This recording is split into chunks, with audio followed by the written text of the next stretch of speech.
Hi, my name's Daisy, and today I'm following my Crackpot theories for Cassandra Clare's City of Heavenly Fire, which is the last book in the Mortal Instruments, and that also means it's going to break all our hearts. One important notice that you must heed to is that if you have not read the Mortal Instruments, or the books that are out so far, and you have not read the Infernal Devices, do not watch any further, because the Infernal Devices is very important to the end book of the Mortal Instruments, so you're going to get spoiled otherwise, and then you're not going to be very happy. City of Heavenly Fire, otherwise known as Cough, comes out in 9 days, which, if you're counting on your fingers now and saying, no it doesn't, it comes out in 8 days, you would be correct, except for the bank holiday in the UK is really screwing up with the book sales, so they can't sell it on the day that they were meant to, which frustrates me so much. Which does, however, mean if you post spoilers, I will be sending you a Sebastian-style note. First of all, let's start on the cheery subject of death. Cassandra Clare herself has said that 6 characters who are named are going to die, which is just so fun, especially as one of them is a boyfriend, and that pretty much means one of the main characters is going to die, which is so much fun. The number one spot in my Crackpot theories that I really want to happen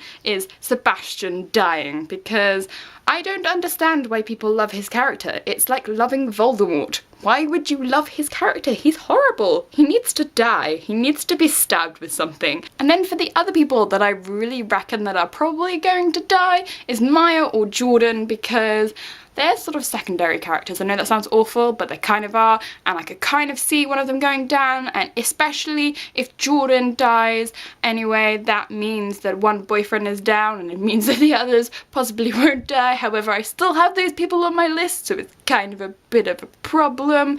Anyway, I also think that Luke may die because the wedding has been going on for so long, and I have this sneaking suspicion inside my head that especially as Sebastian has such a huge thing about his parents and blah blah blah blah blah, I think that he might cause a little bit of a problem if they actually have a wedding, and then he could just go at Luke, because he wouldn't be very happy at his mother, so we know he doesn't like his mother, so he could do that and really upset her, and that would work. So that is one of my theories anyway, plus on top of people dying. And the other ones, I think Simon might die. He doesn't have the Mark of Cain anymore, and that's an issue, of course, and Raphael is not very happy with him, and a lot of the book is meant to be set in Idris, which also means that people are not so happy with vampires being there, so he has more of a sneaking suspicion that he is going to die. He's like the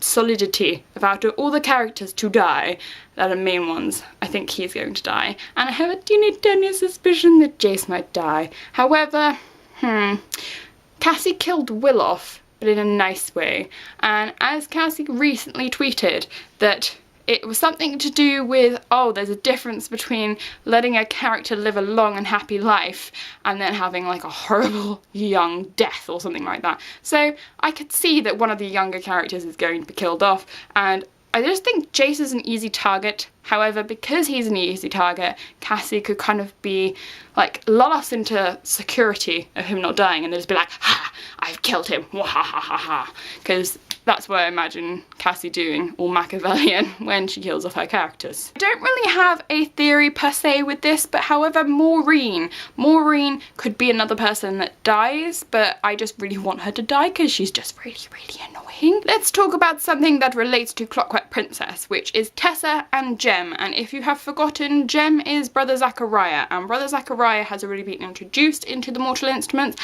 and there was a snippet that said that Tessa is actually in the Mortal Instruments at that final bit. I know she already has been, but she's not been a proper, like, introduced part.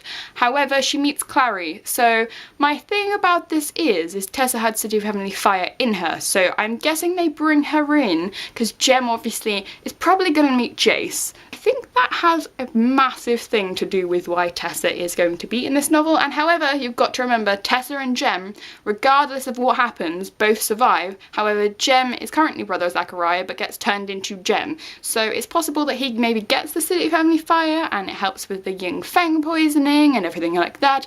However, that part I'm not so sure on, blah blah blah blah blah, because whatever happens, Gem and Tessa are still alive, so that makes one little thing just fine and happy, because I would be really, really sad if Cassie had just gone, I'm killing them now. I really hope in this novel that maybe Brother Zachariah gets to meet Emma, or he gets to meet Emma as Gem, because I know that she said that the TDA characters are meant to be kind of in the Mortal Instruments as well, near the end, and the Mortal Instruments people who survive get to be in the TDA. The only thing that would be slightly satisfactory about Sebastian not dying is, however, if he becomes normal. However, none of us really want him to become normal, but because none of us want him to become normal, he probably will become normal and not die, because that's just how things always work out, isn't it? When you don't want something to happen, it always happens. One thing that has always been like, what is that all about, is Magnus's dad, and his dad is a powerful demon, and I kind of could see that the reason why Cassie maybe kept it later on is apparently they go to the demon realms or something like that in City of Heavenly Fire. I don't know, I haven't read the snippets as of late because I didn't want to spoil myself too much.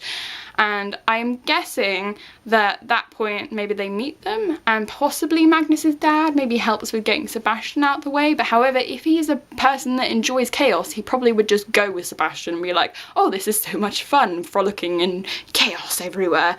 So we basically need to find out Magnus's dad, and that's probably why the demon realms are introduced, because otherwise we're never going to meet his dad. I don't really have a huge amount of theories for this novel, because I've kind of taken a step back from this one, because I had a lot of theories about Clockwork Princess and everything else, and I just want to experience the novel rather than kind of stew in my own expectations for it, because that's what happens when you have theories sometimes, that they turn into expectations for the novel, and that's basically why this video is probably a little bit shorter than everyone else's Crackpot theories. What was with that green eye thing? You know the snippet. If you've read that snippet, you'll be like, what is even happening in that? Maybe that's some demon juju. Maybe the cup has something to do with that. And that's my final theory for today, because I'm just gonna chill and just wait for impending heartbreak and everything else, and just, it's gonna break me. It's gonna make me cry. I know that much. I know that I need tissues. That's the theory that is most important about all this. I need tissues. Yep, let me know your thoughts and things in the comments down below, and my voice and brain is just slowly ebbing away from me tonight now. So thank you for watching, thank you for subscribing, and happy reading. Bye bye!